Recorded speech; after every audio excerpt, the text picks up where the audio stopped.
Welcome back everyone to my Let's Play of Final Fantasy V, the 4-job fiesta for TNV, Small Critter Rescue. Last episode we got our first job from the Wind Crystal. We are using the White Mage, so we're going to get to see how effective, or actually ineffective they are in battle in just a little bit. Because we have a boss coming up, and bosses are not going to be hard, but they're going to take a long time to defeat, because while the White Mages have really good defense and ability to protect themselves, they don't really have a good way to deal damage. So, bosses are just going to be, you know, a slow, drug-out procedure. So, I'll actually do a little bit of fast-forwarding when we get to the boss, but you'll get an idea of what bosses are probably going to look like. So, but once again, our character is just reiterating that they are going to protect the crystal. The Wind Crystal is already shattered, and so they're going to protect the water, fire, and earth crystals. And they know that the water crystal is in Warus, and that can be reached by going through the Torna Canal. And TNV got the Torna Canal key from Zot last episode. So now we can unlock that canal. But first, before we do that, I'm going to head back to the Pirate Cave. There's a few treasures in there, and it'd be nice to just check up on Boko, TNV's chocobo that he rides. So let's go to protect the crystals. We are going to be off. Alright, we're on our way. Well, not really, because like I said, we're going to do 2 detours. First the Pirate Cave, then we can get the random encounters that are around the Wind Shrine. So, unfortunately, even though we, the Pirate Cave, you exit from there, yeah, you can't, like, return back that way. It's not like you can park the ship at the dock in the Pirate Cave. You have to go back through the entire Pirate Cave. So, but the Pirate Cave is really, really simple. So I'm just going to basically do that off-screen. But I kept this part in here right now because we got a little cutscene here. Boko's footprints could you have chased after us into the cave? And we're through the cave, and here is the pirates. Captain, please take these with you. We got 8 more potions. Some bird that goes woke is having its wounds treated in bed. Yeah, we can't park our ship right here and avoid having to go through this pirate cave, but we do want to hit this button because when we go into this door up here to the left, we're going to notice that there's a hole in the wall, and that button opened that hole. So, if we would have went in here, there would have been like a little piece of stone blocking it. So, get some money, tent. Now we're going to go check up on Boko. Through this door up here, we found a funny bird collapsed in the cave that we could not enter earlier. And there was Boko up there in the bed. Boko! Wark! He's hurt. He had fallen in the cave, so we brought him here. He'll be alright. I'll watch after him. Don't worry about it. Please take good care of him. I'm glad we got hurt. Just leave it to me, because on the world map you can't get into random encounters when you're riding a chocobo. It's one of the good things about riding a chocobo. So, you shouldn't get into random encounters, but I don't know. It said he fell, so I don't know where he would have fallen, though. The earthquake connected our hideout to a weird cave. We're pirates, we do what we like. We'll be alright while the captain's away. It's good to hear. Captain, I love you. And that might seem strange, but if there's your first time playing, but as I said earlier, we're going to learn that Faris is actually a woman. So, another clue that she's a woman is if you look at the sprites, the White Mages, the 2 male characters, TNV and Galuf, they both have their hoods down, but Lena has her hood up, and so does Faris. So it's just another way the game is kind of, if you're kind of paying attention to things. Although the main thing that gave it away was we learned that the monsters in the canal only attack women, and they immediately went right after Faris. So that's one way you can find out. Now, because the monsters in the canal only target women, I'm going to be moving TNV and Gallop to the front row. Once we get in there, that will help increase their accuracy.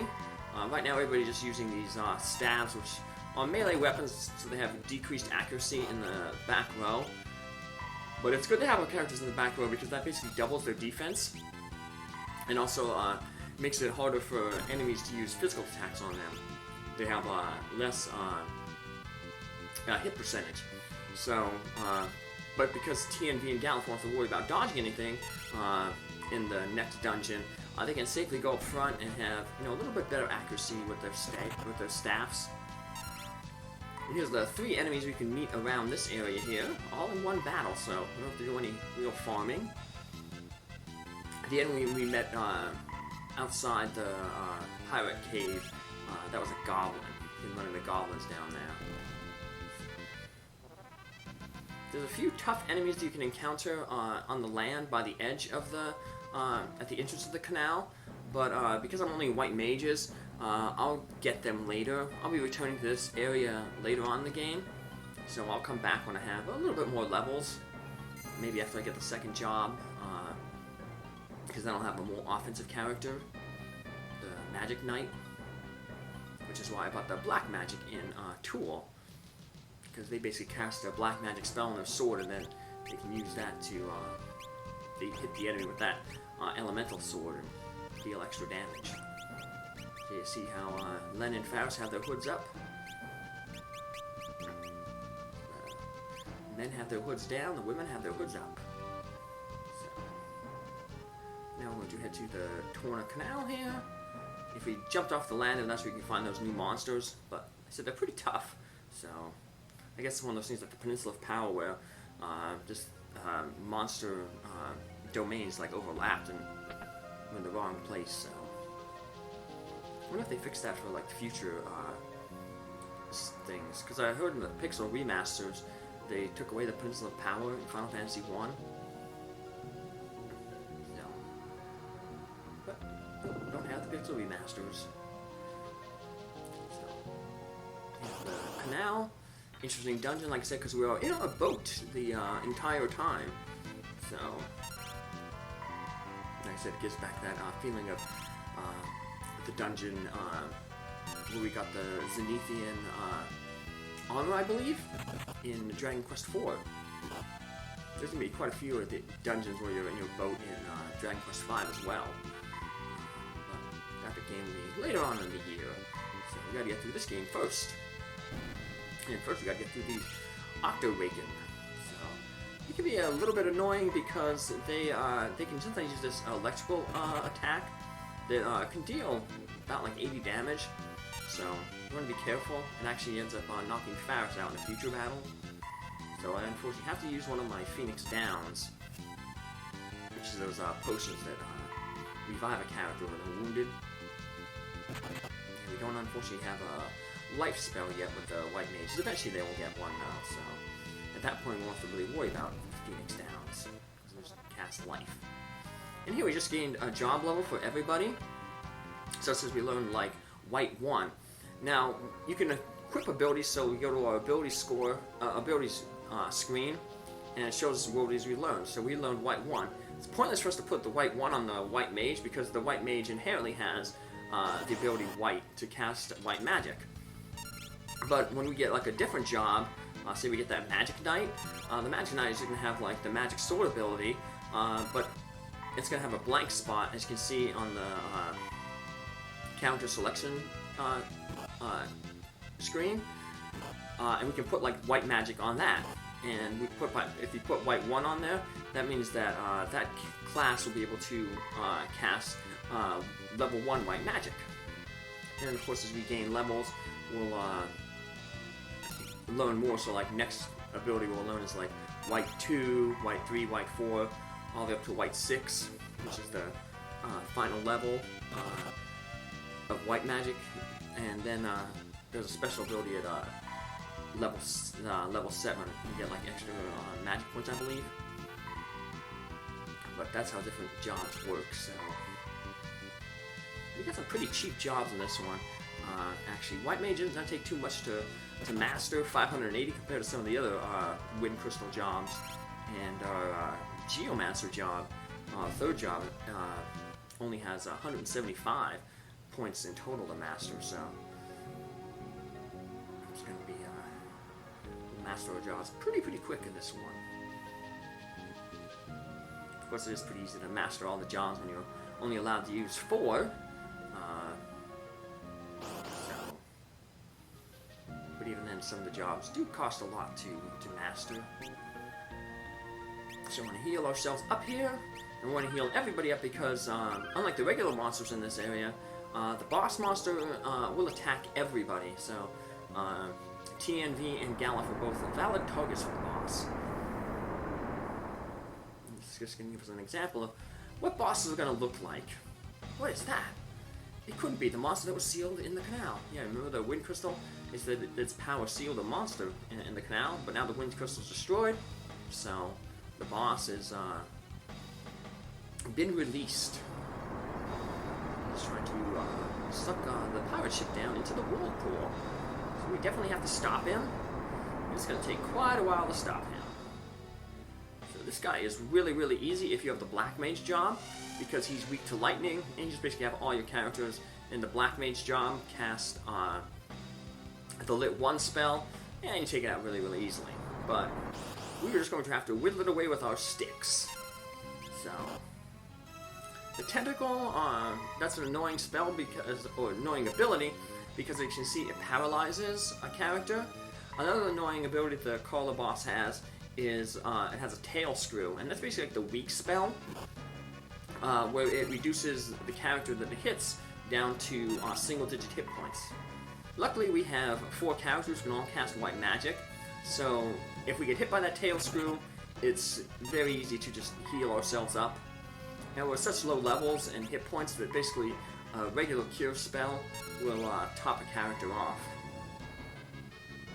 So yeah, we're just making short dents in this Carabas's hit point total. You know, doing a little bit here and there. Like I said, we're not in really any danger of being defeated because we can always heal ourselves up. We have so many magic points, but it's just going to take a while to hurt the bosses thing. The only bosses that will be easy to take out with white mages are undead. Undead monsters, we learned in that beginner's house, they can be hurt with healing magic. Which is good because the next dungeon we're going to be going into will have quite a bit of undead. And even better, the boss of that dungeon shifts between an undead phase and regular form. So when it goes undead, we can pound away at it with the white magic, the cure spells. But no such luck with this boss here. Just got to whittle it down with our ineffective sticks.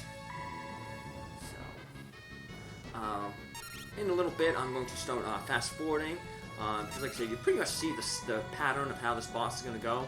So in order to make sure that it doesn't last forever, I'm going to end up fast forwarding here. So put everything on 4 times the speed.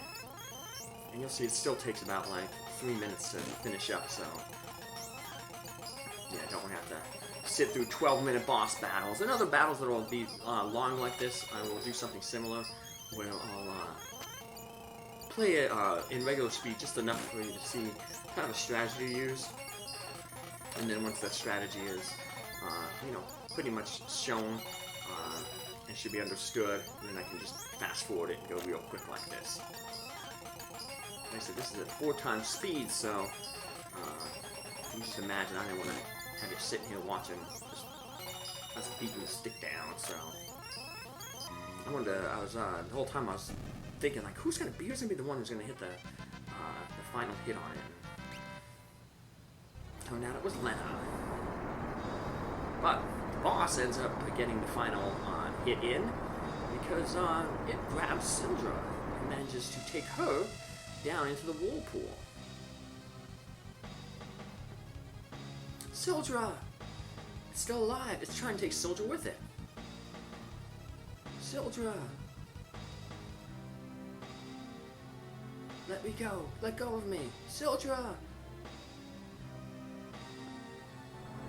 And unfortunately, without Sildra to pull the ship, our ship is going to be at the mercy of the currents. Now the water's still flowing because the water crystal is still around, so there's still currents in the ocean.